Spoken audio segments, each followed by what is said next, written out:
And thus fires the beginnings of Pōhutu Geyser.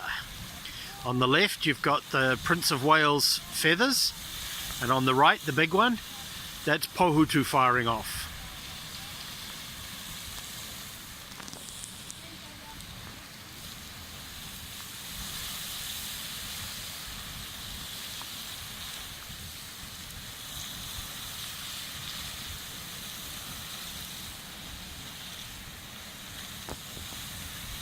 Oh, there she goes, there she goes.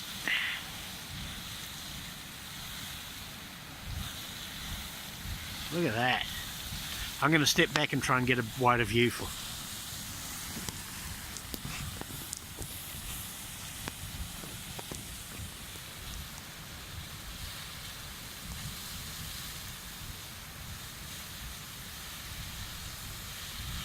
You do not want to be anywhere in near that where it's firing, because that water is coming out at 100 degrees, and if it's under pressure it can be even hotter.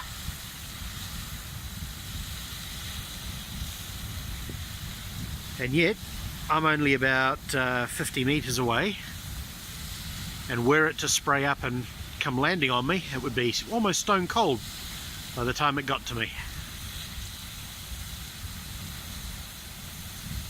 Okay guys, hope you enjoy that. I'm going to shut this off because my arms are getting really tired.